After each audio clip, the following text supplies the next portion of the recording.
தரும் நல் மருந்தே என் இயேசுவே, என் இயேசுவே. ஜீவன் தரும் நல் மருந்தே என் இயேசுவே, என் இயேசுவே. வழியும் சத்தியமும் ஜீவனுமானவர், வழியும் சத்தியமும் ஜீவனுமானவர். நித்திய ஜீவனை நம்மில் தருபவர், நித்திய ஜீவனை நம்மில் தருபவர். ஜீவன் தரும் நல் மருந்தே என் இயேசுவே, என் இயேசுவே. ஜீவன் தரும் நல் மருந்தே என் இயேசுவே, என் இயேசுவே.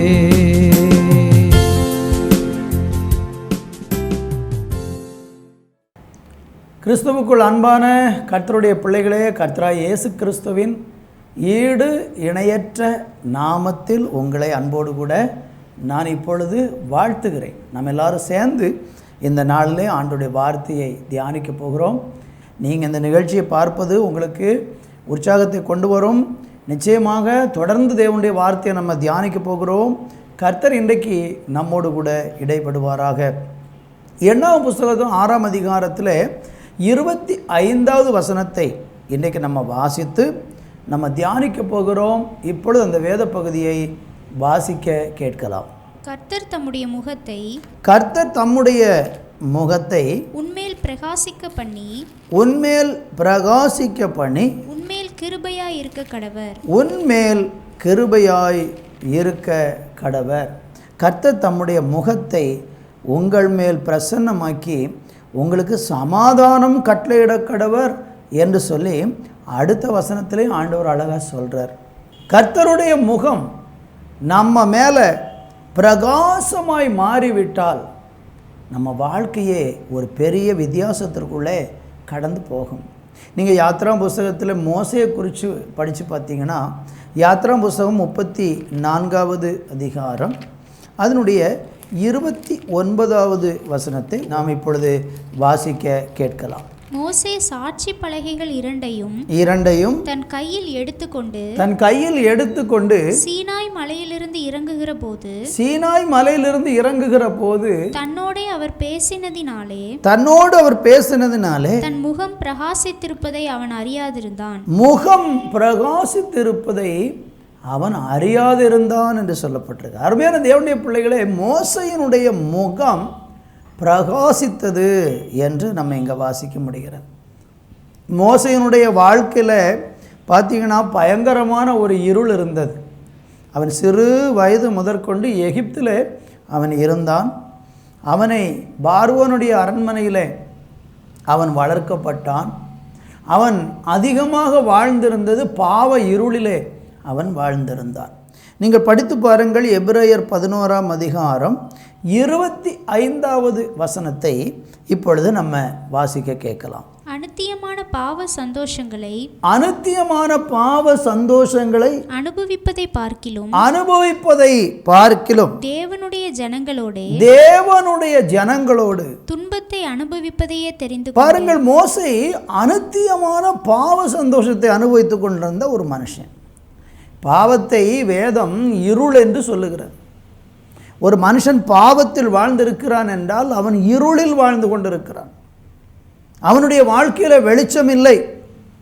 அப்போது மோசேனுடைய வாழ்க்கை பாவத்தில் சந்தோஷப்பட்டான், ஆனால் வாழ்க்கை இருண்டு போயிருந்தது. இருளிலே வாழ்ந்து கொண்டிருந்தான். அப்போ இருளில் வாழ்ந்து கொண்டிருந்த அந்த மோசையினுடைய முகம் இப்போ என்ன செய்கிறது பாருங்கள், பிரகாசமாக இருக்கிறது.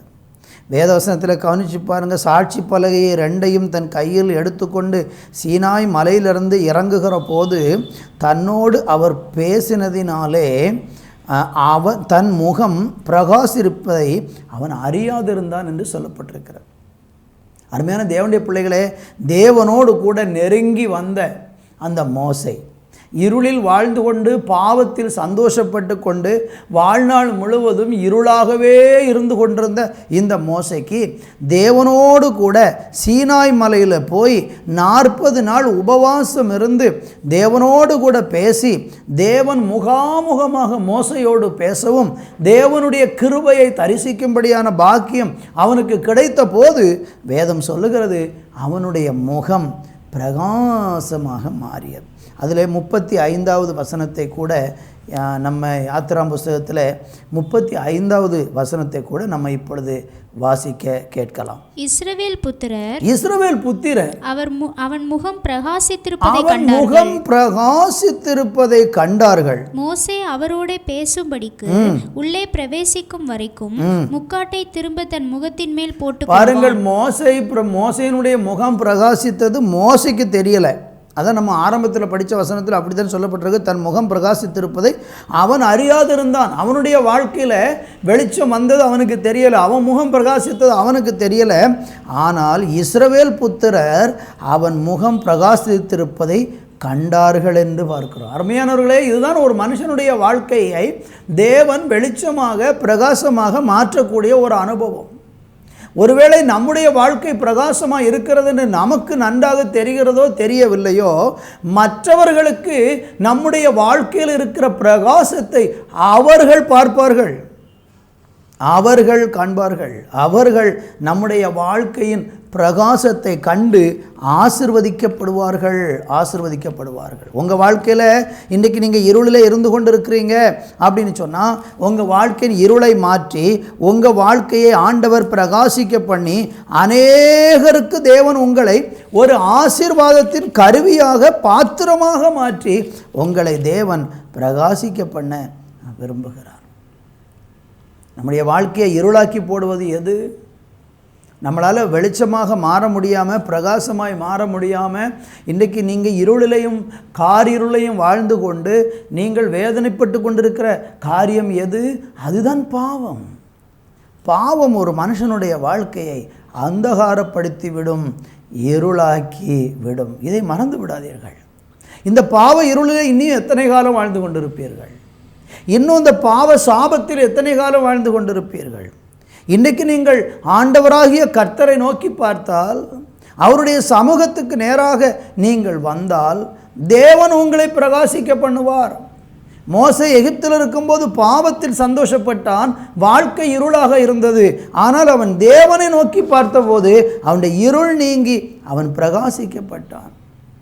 சங்கீதம் 34:5 நீங்கள் படித்து பார்த்தீங்கன்னா வேதம் சொல்லுகிறது, அவரை நோக்கி பார்த்த முகங்கள் பிரகாசமடைந்து அவர்கள் ஒருபோதும் வெட்கப்பட்டு போகவில்லை என்று அங்கே நீங்கள் பார்க்க முடிகிறது.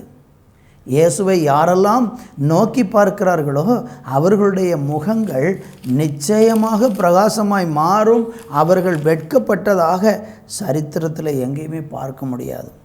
நீங்கள் இன்றைக்கி இருளில் வாழ்ந்து கொண்டிருக்கிறீங்கன்னா நான் உங்களுக்கு ஆலோசனையாக சொல்லுகிறேன், நீங்கள் தேவனுடைய முகத்தை நோக்கி பாருங்கள். கர்த்தர் உங்களை பிரகாசிக்க பண்ணுவார். கர்த்தருக்கு மகிமை உண்டாகட்டும். இன்னொரு வேத பகுதியை பார்க்கலாம். யோபுவனுடைய வாழ்க்கையில் ஒரு சில வசனங்களை நம்ம தியானிக்க போகிறோம். யோபுவுக்கு எப்படி இருள் இருந்தது, அந்த இருளில் அவர் எப்படி பிரகாசமாக மாறினார் என்பதை குறித்து பார்க்க போகிற யோபுவின் புஸ்தகம் 11ஆம் அதிகாரம் அதனுடைய 17வது வசனத்தை இப்பொழுது வாசிக்க கேட்கலாம். அப்பொழுது உம்முடைய ஆயுசு காலம் பட்ட பகலை பார்க்கிலும் பிரகாசமாயிருக்கும். பட்ட பகலை பார்க்கிலும் பிரகாசமாக இருக்கும். இருளடைந்த நீர் விடியற் காலத்தை போல் இருப்பீர். யோபுவனுடைய வாழ்க்கையில் ஒரு பயங்கரமான இருள் வந்தது. யோபுவுக்கு இருள் வருவதற்கு காரணம் என்னென்னா, அவனுக்கு சோதனை என்கிற ஒரு இருள். தேவன் யோபுவை சோதித்தார். அந்த சோதனையில் யோபு வெற்றி பெற்றார், ஆசீர்வதிக்கப்பட்டார். இன்றைக்கி அநேகருக்கு யோபு ஒரு நல்ல ஆறுதலாக இருக்கிறார். நீங்கள் துன்பப்படும் போது யோபுவின் புஸ்தகத்தை படித்து பாருங்கள். அந்த யோபுவினுடைய வாழ்க்கையில், நம்பிக்கை அற்றுப்போன மனுஷனுடைய வாழ்க்கையில் தேவன் அவனுக்குள்ள பிரகாசத்தை கட்டளையிட்ட போது அவனுடைய வாழ்க்கை செழித்தது, பிரகாசமாக மாறினான். அப்படிப்பட்ட பிரகாசம் இந்த நாளில் நம்முடைய வாழ்க்கையில் வருவதற்கு யோபுவை நமக்கு தேவன் ஒரு முன்னுதாரணமாக அங்கே காண்பிக்கிறார். கர்த்தருக்கு மகிமை உண்டாகட்டும். உம்முடைய ஆயுசு காலம் பட்டாப்பகலை பார்க்கிலும் பிரகாசமாக இருக்கும். இருளடைந்த நீர் விடிய காலத்தை போல் பிரகாசிப்பீர். நம்முடைய ஆயுசு நாள் முழுவதையும் பிரகாசமாக மாற்றுறதுக்கு தேவனால் முடியும். வாழ்க்கையில் சில கஷ்டங்கள் வரும், துன்பங்கள் வரும். ஆனால் துன்பமும் கஷ்டமும் வாழ்நாள் முழுவதும் தொடர போகிறதில்லை. சில நேரங்களில் நமக்கு சோதனைகள், சில நேரம் நமக்கு இருளான ஒரு பள்ளத்தாக்கு, சில நேரம் நம்முடைய வாழ்க்கையில் சில அந்தகாரமான சூழ்நிலைகள் நம்முடைய வாழ்க்கையில் வரும். ஆனால் தேவனோ நம்முடைய வாழ்க்கையின் இருளை வெளிச்சமாக மாற்றி ஆயுஷ்காலம் முழுவதையும், அழகாக சொல்கிற, ஆயுசு காலம் பட்டாப்பகலை பார்க்கலும் பிரகாசமாக இருக்கும். உங்கள் ஆயுசு நாள் முழுவதும் நீங்கள் வெளிச்சத்தில் நம்பிக்கையோடு பிரகாசமான ஒரு வாழ்க்கை வாழ்வதற்கு இன்றைக்கி நீங்கள் செய்ய வேண்டிய ஒன்று உண்டு. அது என்னவென்றால், இயேசுவை நோக்கி பாருங்கள், தேவனை நோக்கி பாருங்கள். மோசே போய் 40 நாள் தேவ சமூகத்தில் அமர்ந்திருந்தான். தேவனுடைய முகத்தையே தரிசித்தான். அந்த தேவனுடைய முகத்தை தரிசிக்க தரிசிக்க தரிசிக்க அவனுடைய முகம் வெளிச்சமாக மாறியது. அது அவனுடைய வாழ்க்கையவே பிரகாசமாய் மாற்றியது. எப்படி யோபுவனுடைய ஆயுசு காலம் முழுவதும் அவனுடைய முகம் வாழ்க்கை பிரகாசித்ததோ, அதே மாதிரி மோசையினுடைய வாழ்க்கையும் ஆயுசு காலம் முழுவதும் பிரகாசமாக இருந்தது. அவனுக்கு தேவன் கொடுத்த அந்த 80 ஆண்டு காலம், 40 வருடம் எகிப்து தேசத்தில் இருளில் வாழ்ந்திருந்தான். ஆனால் 40 வருஷம் வனாந்தரத்தில் அவன் ஆடுகளை மேய்த்து கொண்டிருந்தான். ஆனால் கடைசி உள்ள 40 வருட காலம் அவனுடைய வாழ்க்கை முழுவதும் 120 வயது வரைக்கும் அவனுடைய வாழ்க்கை ஒரு பிரகாசமான வாழ்க்கையாக மாறியது. உங்கள் வாழ்க்கையை தேவன் பிரகாசமாக மாற்ற விரும்புகிறார். பிரகாசமாக மாற்ற விரும்ப யோபுவின் புஸ்தகத்தில் 22ஆம் அதிகாரத்தில் 28வது வசனத்தை கூட வாசிக்க கேட்கலாம். நீர் ஒரு காரியத்தை நிர்ணயம் பண்ணினால் அது உமக்கு நிலைவரப்படும். உமக்கு நிலைவரப்படும். உம்முடைய பாதைகளில் வெளிச்சம் பிரகாசிக்கும். உம்முடைய பாதையில் வெளிச்சம் பிரகாசிக்கும். அழகான ஒரு வார்த்தையை பாருங்க. நீர் காரியத்தை நிர்ணயம் பண்ணினால் அது உமக்கு நிலைவரப்படும். உம்முடைய பாதையில் வெளிச்சம் பிரகாசிக்கும். யோபுனுடைய வாழ்க்கையில் இருளின் பாதை இருந்துச்சு. ஆனால் ஒரு குறிப்பிட்ட காலத்துக்கு பிறகு தேவன் அவருடைய வாழ்க்கையிலுடைய பாதையை ஸ்தோத்திரம் வெளிச்சமாக மாற்றிட்டார். அவனுடைய வாழ்க்கையில் உள்ள இருளை வெளிச்சமாக மாற்றிட்டார். உம்முடைய பாதைகளில் வெளிச்சம் பிரகாசிக்கும். இன்றைக்கி உங்கள் வாழ்க்கை பாதையில் முன்னேறி போக முடியாமல் ஒரே இருளிலே வாழ்ந்து கொண்டு இருக்கிறீங்களா? கர்த்தராகிய தேவன் சொல்கிறாரு, உம்முடைய பாதையில் வெளிச்சம் பிரகாசிக்கும். இந்த வார்த்தையை தீர்க்க தரிசனமாய் நான் உங்களுக்கு சொல்ல விரும்புகிறேன். நீங்கள் இருளில் இருக்கிறீங்கன்னா கவலைப்பட வேண்டாம். நீங்கள் அந்தகாரத்தில் வாழ்ந்து கொண்டு இருக்கீங்கன்னா கவலைப்பட வேண்டாம். இயேசுவை நோக்கி பாருங்கள். உங்களுடைய பாதைகளை தேவன் பிரகாசிக்க பண்ண போகிறார். இருளே இன்றைக்கி வாழ்ந்து அழுது கொண்டே, ஐயோ என் வாழ்க்கையில் அந்தகாரப்பட்டு விட்டது, நான் என்ன செய்ய போகிறேன்னு சொல்லி கலங்கி கொண்டிருக்கிறீங்களா? கர்த்தர் உங்கள் வாழ்க்கையை மாற்றுவார். இன்னொரு வசனத்தை கூட பார்க்கலாமா? இந்த யோபு எப்படி அந்த இருளை கடந்து போனார் என்பதை குறித்து 29ஆம் அதிகாரம் அதனுடைய 3வது வசனத்தை வாசிக்கலாம். அப்பொழுது அவர் தீபம் என் தலையின் மேல் பிரகாசித்தது. எவ்வளவு அழகா யோபு சொல்றாரு, நான் எப்படி பிரகாசமாக மாறினேன் தெரியுமா? நான் இருளிலே கடந்து போனது உண்மைதான். ஆனால் என் வாழ்க்கை எப்படி பிரகாசமாக மாறினது என்றால், அவர் தீபம் என் தலையின் மேல் பிரகாசித்தது. பார்த்தீங்களா? தேவன் பிரகாசித்ததுனால தான் யோபுனுடைய வாழ்க்கை வெளிச்சமாய் மாறியது. அவனுடைய பாதையெல்லாம் பிரகாசமாய் மாறியது. அவனுடைய ஆயுசு நாள் முழுவதும் அவனுக்கு பிரகாசம் வந்தது. எப்படி? தேவன் அவருடைய தீபம் என் தலையின் மேல் பிரகாசித்தது. நான் உங்களுக்கு சொல்ல விரும்புகிறேன், கர்த்தருடைய வெளிச்சம்தான் ஒரு மனுஷனுடைய வாழ்க்கையை பிரகாசமாக மாற்றும். கர்த்தருடைய தீபம் உங்கள் தலையின் மேலே பிரகாசிக்கணும். அதற்கு நீங்கள் செய்ய வேண்டியது என்ன? ரொம்ப சிம்பிள். இயேசுவை ஏற்றுக்கொண்டு பாருங்கள். இயேசுவை விசுவாசித்து பாருங்கள். இயேசுவை மாத்திரம் விசுவாசித்து பாருங்கள், நம்பி பாருங்கள். மனிதர்களை நம்பி ஏமாந்து உங்கள் வாழ்க்கையில் இருளில் தடுமாறி வாழ்ந்து கொண்டு இருந்திருக்கலாம். ஆனால் கர்த்தர் இன்றைக்கு உங்களுக்கு சொல்லுகிறார், நீங்கள் இயேசு கிறிஸ்துவை விசுவாசித்து பார்த்தீங்கன்னா அவர் தீபம் உங்கள் தலையில் பிரகாசிக்கும். மாத்திரமல்ல, அவர் அருளின வெளிச்சத்தினாலே இருளை கடந்து போனேன். எவ்வளோ அருமையான ஒரு வசனம் பாருங்க. நான் இருளை கடந்து போயிட்டேன். எப்படி? அவர் அருளின வெளிச்சத்தினால. மோசையினுடைய வாழ்க்கையில் எப்படி வெளிச்சம் பிரகாசித்தது, அவனுடைய முகம் பிரகாசித்தது, அவனுக்கே தெரியலை நம்ம இவ்வளோ பிரகாசமாக இருக்கிறோமா என்று. அவனோடு கூட இருந்த ஜனங்கள் மோசையின் முகத்தை கண்டு, ஐயோ மோசையின் முகம் எவ்வளவாய் பிரகாசித்திருக்கிறது என்று முக்காடிட்டு கொண்டார்கள். உங்கள் வாழ்க்கை பிரகாசிக்கிறதை கண்டு அநேகர் தலை கவிழ்ந்து முக்காடிடும்படிக்கு கர்த்தர் செய்வார். அவர் அருளின வெளிச்சத்தினால நீங்கள் இருளை கடந்து போவீர்கள். தேவன் உங்களை இருளை கடந்து போக செய்வார். இன்றைக்கி இருளை இருக்கிறீங்களா? கடக்கவே முடியலையா?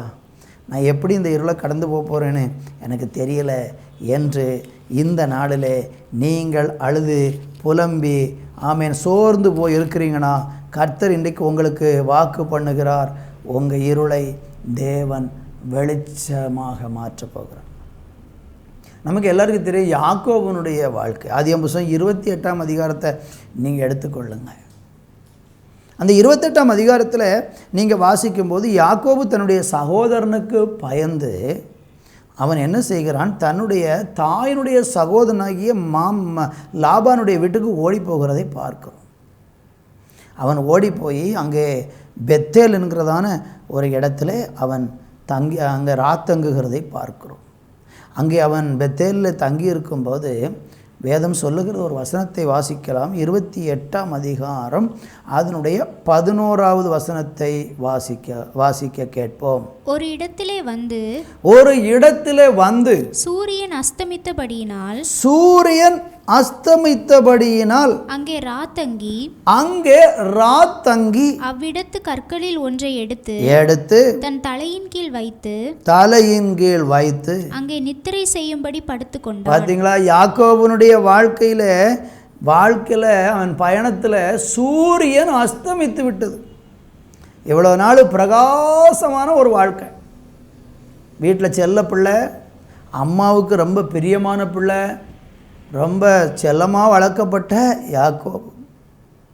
அந்த யாக்கோபு வீட்டில் மகிழ்ச்சியாக குணசாலியும் கூடாரவாசியுமாக இருந்து அந்த வீட்டில் எல்லாத்துக்கும் ஒரு நல்ல நிலையில் ஒரு கஷ்டம் கூட அனுபவிக்காமல், ஒரு பாடு ஒரு வேதனை என்னன்னு கூட தெரியாமல் வீட்டில் தகப்பன் தாயினுடைய அரவணைப்பில் வாழ்ந்து கொண்டிருந்த ஒரு மகன் திடீர்னு அவன் வாழ்க்கையில் இருள் வந்து விட்டது. சூரியன் அவனுக்கு அஸ்தமித்து விட்டது. இனி நீங்கள் பார்த்தீங்கன்னா 20 வருஷம் அவன் கடந்து போன பாதைகளெல்லாம் கடினமான பாதைகள், வேதனையான பாதைகள், நெருக்கமான பாதைகள். ஆனால் வேதவசனம் சொல்லுகிறது, அவனுடைய வாழ்க்கையிலே அவன் அனுபவித்த அந்த எல்லா இருளின் பாதையிலிருந்து தேவனாகிய கர்த்தர் அவனை பிரகாசமுள்ள ஒரு மனுஷனாக மாற்றினார். 20 ஆண்டு காலம் அவன் பட்ட பாடுகளுக்கு அளவே இல்லை. ஆனால் தேவனாகிய கர்த்தர் அவனுடைய வாழ்க்கையின் இருளை ஒரு நாள் மாற்றி போட்டார். கர்த்தருக்கு மகிமை உண்டாகட்டும். ஆண்டவருடைய பிள்ளைகளுடைய வாழ்க்கையை தேவன் பிரகாசிக்க பண்ணக்கூடிய ஒரு தேவனாக இருக்கிறார். நீங்கள் 32ஆம் அதிகாரத்தில் நீங்கள் படித்து பார்த்தீங்கன்னா அங்கே யாக்கோபு தேவனோடு கூட போராடுகிறதை நம்ம அங்கே பார்க்க முடிகிறது. அங்கே 32ஆம் அதிகாரம் 31வது வசனத்தை இப்பொழுது வாசிக்க 30-31 வாசிக்க கேட்போம். அப்பொழுது யாக்கோபு நான் தேவனை முகமுகமாய் கண்டேன், உயிர் தப்பி பிழைத்தேன் என்று சொல்லி அந்த ஸ்தலத்துக்கு பெனியேல் என்று பெயரிட்டான். அவன் பெனியேலை கடந்து போகும்போது சூரியன் உதயமாயிற்று. பார்த்தீங்களா? திரும்பி வருகிறான் 20 வருஷத்திற்கு பிறகு. 20 வருடம் அவன் வாழ்க்கையில் பலவிதமான பாடுகள். ஆனால் அங்கேயெல்லாம் ஆண்டவர் அவனை கைவிடலை. உயர்த்தி மாமனாருடைய வீட்டில் இருந்தான். அங்கே 2 பிள்ளைகளை திருமணம் பண்ணினான். அவனுக்கு பிள்ளைகள் பிறந்தது. அவன் அங்கே ஒரு ஆசீர்வாதமான ஒரு நிலையில் தேவன் வச்சிருந்தார். ஆனால் திரும்பி வருகிறான். திரும்பி வரும்போது எந்த பெத்தேலில் அவன் பயணிக்கும்போது இருள் வந்ததோ, இப்போ பெனியேலில் தேவன் அவனுடைய சூரியத்தை உதயம் பண்ண செய்தார். பார்த்தீங்களா? ஒரு மனுஷன் தேவனை சார்ந்திருந்தா அவன் இருளை கடந்து போவான். யாக்கோபு இருளை கடந்து போகிறான். இவ்வளோ நாள் இருளில் வாழ்ந்தவனுக்கு இப்போ இனி இருள் இல்லை. அவனுக்கு சூரியன் உதயமாயிற்று பெனியேலில் வைத்து. அவன் திரும்ப பெத்தேலுக்கு போய் அங்கே கர்த்தருக்கு பலிபீடம் கட்டி பலி செலுத்தி தன்னுடைய சகோதரனை கண்டு சகோதரனுடைய ஒப்புரவாகி கடைசியில் அவன் மிகவும் ஆசீர்வதிக்கப்பட்டான். அவர் அருளின வெளிச்சத்தினாலே நான் இருளை கடந்து போனேன் என்று யோபு சொன்னது போல நாமளும் இருளை கடந்து போக முடியும், அந்தகாரத்தை கடந்து போக முடியும். யாரால் அதை முடியும் என்றால் தேவனால் மாத்திரம்தான் முடியும். யாக்கோபு தேவனை சார்ந்து கொண்டான், தேவனுக்கு பிரியமானவனாய் வாழ்ந்தான். அவனுடைய வாழ்க்கையில் குறை இருந்தது, குறைகளை எல்லாம் தேவன் நிறைவாக்கினார். 12 கோத்திரத்திற்கு அவன் தலைவனானான். அவனை கோத்திரப்பிதாக்களின் தகப்பனாக தேவன் மாற்றினார். என்னை கவனித்து கொண்டிருக்கிற அன்பான தேவனுடைய பிள்ளைகளே, நீங்கள் இன்றைக்கு இருளிலே சோர்ந்து போயிருக்கிறீர்களா? கடக்க முடியாமல் தவிக்கிறீர்களா? உங்கள் வாழ்க்கையிலையும் தேவன் இருளை கடந்து போவதற்கு நிச்சயமாக கர்த்தர் உங்களுக்கு உதவி செய்வார். அதே யோபின் புஸ்தகத்தில் 30ஆம் அதிகாரம் 26வது வசனத்தை வாசிக்கும்போது அங்கே வேதம் சொல்லுகிறது, நன்மைக்கு காத்திருந்த எனக்கு தீமை வந்தது, வெளிச்சத்தை வர பார்த்து கொண்டிருந்த எனக்கு இருள் வந்தது. அவன் வெளிச்சத்தை தேடி இருந்தான், ஆனால் அவனுக்கு இருள் வந்தது. ஆனால் ஒரு நாள் வந்தது, அவனுடைய இருளை தேவன் வெளிச்சமாக மாற்றி அவனை ஆசீர்வதித்தார். சங்கீதங்களின் புஸ்தகத்தில் நீங்கள் படிக்கும்போது 31ஆம் சங்கீதம் 16வது வசனத்தை வாசித்து பாருங்கள். அங்கு வேதம் சொல்லுகிறது, உமது முகத்தை உமது ஊழியக்காரர் மேல் பிரகாசிக்க பண்ணும் என்று அங்கே ஒரு ஜெபத்தை ஏறெடுக்கிறதை பார்க்கிறோம். தேவனுக்காக ஊழியம் செய்யக்கூடிய ஒரு தேவனுடைய பிள்ளையை கர்த்தர் பிரகாசம் உள்ளவனாக மனுஷனாக மாற்றுவார். நீங்கள் வெளிச்சமாக மாற வேண்டும் என்றால் ஒன்று தேவனை நோக்கி பார்க்க வேண்டும், 2வது நீங்கள் தேவனுக்காக ஊழியம் செய்து பாருங்கள், உங்களை கர்த்தர் பிரகாசிக்க பண்ணுவார். உங்களை அநேகருக்கு ஆசீர்வாதமும் வெளிச்சவுமாக உங்களை மாற்றுவார். நீங்கள் தானியேலின் புஸ்தகத்திலே வாசிக்கும்போது அங்கே 12ஆம் அதிகாரம் 3வது வசனத்தை வாசித்து பாருங்கள். அங்கே அநேகரை நீதிக்கு உட்படுத்துகிறவர்கள் ஆகாய மண்டலத்திலே பிரகாசிக்கக்கூடிய நட்சத்திரங்களைப் போல கர்த்தர் பிரகாசிக்க பண்ணுவாராம்.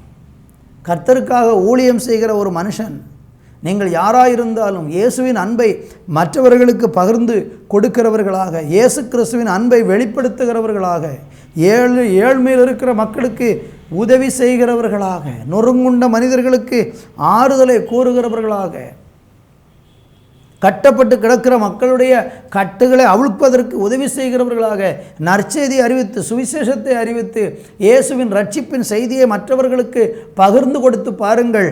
உங்கள் வாழ்க்கையை கர்த்தர் வெளிச்சமாய் மாற்றுவார். நீங்கள் பிரகாசமுள்ளவர்களாக மாறுவீர்கள், பிரகாசமுள்ளவர்களாய் மாறுவீர்கள். சங்கீதத்தில் 123ஆம் சங்கீதம் 2வது வசனத்தை வாசிக்கும்போது, ஒரு மனுஷன் தேவனை பார்க்க பார்க்க அவன் முகம் பிரகாசமாகுமாம். அங்கே அந்த வசனத்தை இப்பொழுது வாசிக்க கேட்கலாம். இதோ வேலைக்காரரின் கண்கள் தங்கள் எஜமான்களின் கையை நோக்கி இருக்குமாறு போல வேலைக்காரியின் கண்கள் தன் எஜமாட்டியின் கையை நோக்கி இருக்குமா போலவும் எங்கள் தேவனாகிய கர்த்தர் எங்களுக்கு இரக்கம் செய்யும் வரைக்கும் எங்கள் கண்கள் அவரை நோக்கி இருக்கிறது. பாத்தீங்களா? ஒரு வேலைக்காரன், ஒரு வேலைக்காரி எஜமானனுடைய கையை, எஜமானத்தினுடைய கையை நோக்கி இருக்கிறது போல எங்கள் கண்கள் தேவனையே நோக்கி. நீங்கள் தேவனையே நோக்கி பார்த்துக்கிட்டே இருங்க. எல்லாத்துக்கும் அவர் தான். எனக்கு சொன்னதை செய்கிறவர் அவர், என்னை நிறைவேற்றுகிறவர் அவர், என்னை வாழ்க்கையை இருளை கடந்து செல்வதற்கு உதவி செய்கிறவர் அவர் என்று சொல்லி நீங்கள் தேவனுடைய திருமுகத்தை ஒவ்வொரு நாளும் நோக்கி பாருங்கள். அவருடைய பாதத்தில் அமர்ந்து ஜெபித்து பாருங்கள். வாழ்க்கையில் பிரகாசத்தை கட்டாயமாக நீங்கள் காண்பீர்கள். கர்த்தருக்கு மகிமை உண்டாகட்டும். சங்கீதம் 80ஆம் சங்கீதத்திலே 3வது வசனத்தை இப்பொழுது வாசிக்க கேட்போம். தேவனே தேவனே எங்களை திருப்பி கொண்டு வாரும், எங்களை திருப்பி கொண்டு வாரும், உமது முகத்தை பிரகாசிக்க பண்ணும், உமது முகத்தை பிரகாசிக்க பண்ணும், அப்பொழுது ரட்சிக்கப்படுவோம், அப்பொழுது நாங்கள் ரட்சிக்கப்படுவோம். இந்த சங்கீதத்தில் 3 இடத்தில் இந்த வார்த்தைகள் திரும்ப திரும்ப வருகிறதை பார்க்க முடியும். தேவனே எங்களை திருப்பி கொண்டு வாரும், உமது முகத்தை பிரகாசிக்க பண்ணும். இந்த சங்கீதம் ஒரு சிறையிருப்பில் இருக்கக்கூடிய ஒரு மனிதன் சிறையிருப்பின் நிலைமையில் இருக்கக்கூடிய சூழ்நிலையிலே தாவீது இந்த சங்கீதத்தை எழுதுகிறதை பார்க்கிறோம். ஒரு சிறையிருப்பின் அனுபவம், வெளிச்சமே இல்லை, ஆண்டவரே எங்களை திருப்பி கொண்டு வாரும் அப்படின்னா என்ன அர்த்தம்? சிறையில் இருக்காங்கன்னு அர்த்தம், அடிமைப்பட்டிருக்கிறாங்க. எங்களுக்கு வெளிச்சம் வரணும், உங்கள் முகத்தை எங்கள் மேலே பிரகாசிக்க பண்ணணும், அப்போ தான் நாங்கள் ரட்சிக்கப்பட முடியும் என்று சொல்லி இந்த சங்கீதக்காரன் தேவனை நோக்கி விண்ணப்பம் பண்ணுகிறதை பார்க்கிறோம். என்னை கவனித்து கொண்டிருக்கிற அன்பான தேவனுடைய பிள்ளைகளே, இந்த நாட்களில் நீங்கள் பிரகாசிக்க முடியாமல் இருப்பதுக்கு காரணம் ஏதோ சில சிறையிருப்புகளுக்குள்ளே இருக்கிறீங்க. சிறையிருப்பு என்று சொல்லும்போது என்ன? நிறைய பேருக்கு அந்த காரியம் புரிகிறதா எனக்கு தெரியல. சிறையிருப்பு என்று சொன்னால் ஒரு மனுஷனுடைய வாழ்க்கையில் சுதந்திரமாக செயல்பட முடியாதபடிக்கு ஏதோ சில விஷயங்கள், யாரோ சில நபர்கள் அவனை கட்டுப்படுத்தி அவன் மேலே அதிகாரம் செலுத்தி ஆளுகை செய்யக்கூடிய ஒரு சூழல், அதுதான் சிறையிருப்பு. இஸ்ரவேல் ஜனங்கள் எகிப்து தேசத்தில் 430 வருஷம் அடிமையாக இருந்தாங்க, அது ஒரு சிறையிருப்பு. அதே இஸ்ரவேல் ஜனங்கள் பாவம் செய்த போது பாபிலோன் தேசத்தில் 70 வருஷம் சிறையிருப்பில் இருந்தார்கள். அவங்களுக்கு சுதந்திரம் இல்லை. சிறைச்சாலைக்குள்ளே கிடக்கிறது போல உணவு கிடைக்கும், படுக்க இடம் கிடைக்கும், எல்லாம் பாதுகாப்பாக தான் இருப்பாங்க. ஆனால் சுதந்திரமாக எங்கேயும் போக முடியாது. அந்த ஜெயிலுக்குள்ளே, ஒரு கட்டுப்பாட்டுக்குள்ளே, ஒரு லிமிட்டுக்குள்ளே அவங்க எதையுமே சுதந்திரமாக செய்ய முடியாமல் அப்படி கட்டுப்படுத்தப்பட்ட ஒரு வாழ்க்கை. இன்றைக்கி நீங்களும் ஏதோ சில காரியங்களில் கட்டுப்படுத்தப்பட்டிருக்கிறீங்களா? யாரோ உங்களை கண்ட்ரோல் பண்ணுறாங்களா? சில மனிதர்களுக்கு நீங்கள் அடிமையாகி அவங்க உங்களை கட்டுப்படுத்தி அவங்க இல்லாமல் நீங்கள் எதுவுமே செய்ய முடியாதுங்கிற நிலையில் ஐயோ உள்ளே உட்கார்ந்து இருக்க முடியாமல் தவித்து கொண்டு இருக்கிறீங்களா? உங்கள் சிறையிருப்பின் நிலைமை மாறணுமா? வேதம் சொல்லுகிறது, நீங்கள் தேவனை நோக்கி பார்த்தால் உங்களுடைய சிறையிருப்பை கர்த்தர் மாற்றுவார். பாவத்தில் சிலர் சிறைப்பட்டு இருப்பாங்க, சிலர் பிசாசினால் சிறைப்பட்டு கிடப்பாங்க. பிசாசு சிலரை அப்படி அடிமைப்படுத்தி வச்சிடும். பொல்லாத ஆவிகள் சில மனிதர்களை ஆளுகை செய்து அப்படியே அதிகாரப்படுத்தி அடக்கி வச்சிருப்பான். வெளியே வர முடியாது, விரும்புவாங்க, வெளியே வர விரும்புவாங்க, ஆனால் முடியாது. அந்த ஆவிகள் அவங்கள கட்டுப்படுத்தி வச்சுருக்கும். உங்களை இன்றைக்கி ஏதோ ஒன்று கட்டுப்படுத்தி வச்சுருக்குதா? உங்களை சந்தோஷமாக வாழ விடாமல் கட்டுப்படுத்தி வச்சுருக்குதா? சில மனிதர்களுக்கு நீங்கள் அப்படி அடங்கி அவங்கள மிஞ்சி எதுவுமே செய்ய முடியாத அளவுக்கு உங்கள் வாழ்க்கையில் சந்தோஷத்தை அனுபவிக்க முடியலையா? இன்றைக்கு நீங்கள் தேவனை நோக்கி கூப்பிட்டால், தேவனே எங்களை திருப்பி கொண்டு வாரும், உமது முகத்தை பிரகாசிக்க பண்ணும்னு நீங்கள் சொல்லி பாருங்கள். கர்த்தருடைய உதவியை நாடி பாருங்கள். அப்பொழுது நீங்கள் ரட்சிக்கப்படுவீர்கள். 2 கொரிந்தியர் 4ஆம் அதிகாரம் 4வது வசனத்தை வாசிக்கும்போது, இந்த உலகத்தின் அதிபதி பிசாசானவன் அவிசுவாசிகளுடைய மனதை குருடாக்கி போட்டான். தேவனுடைய மகிமையான சுவிசேஷத்தின் ஒளி இருதயத்தில் பிரகாசிக்க விடாமல் பிசாசு இன்றைக்கி நிறைய பேருடைய இருதயத்தை இருளாக்கி வச்சிருக்கிறான். இந்த சுவிசேஷத்தை கேட்க விடாமல், இந்த தேவனை நம்ப விடாமல், இந்த தேவனுடைய ஆலயத்திற்கு போக விடாமல், ஜெபிக்க விடாமல். பாருங்கள், நீங்கள் ஆலயத்துக்கு போன முயற்சி பண்ணுவீங்க, கட்டப்பட்டிருப்பீங்க, போக முடியாது. பிசாசு அப்படியே உங்களை கண்ட்ரோல் பண்ணுறான். ஆனால் அதையும் தாண்டி இருளில் இருக்கிற ஜனங்கள் பெரிய வெளிச்சத்தை கண்டார்கள் என்று சொன்ன வசனத்தின்படி ஆண்டவர் உங்கள் வாழ்க்கையில் இருளை நீக்கி உங்கள் வாழ்க்கையை பிரகாசமாக மாற்றுவதற்கு தேவன் போதுமானவராக இருக்கிறார். கர்த்தருக்கு மகிமை. ஆண்டவருக்கு ஒரு பெயர் உண்டு. 118ஆம் சங்கீதம் 27வது வசனத்தில் படித்து பார்த்தீங்கன்னா ஆண்டவருக்கு ஒரு அழகான ஒரு பெயர் அங்கே சொல்லப்பட்டிருக்கிறது. வாசிக்க கேட்போம். கர்த்தர் நம்மை பிரகாசிப்பிக்கிற தேவனாயிருக்கிறார். பாருங்க, அழகான ஒரு பெயர் ஆண்டவருக்கு. என்ன பேர்? கர்த்தர் நம்மை பிரகாசிக்க பண்ணுகிற தேவனாக இருக்கிறார்.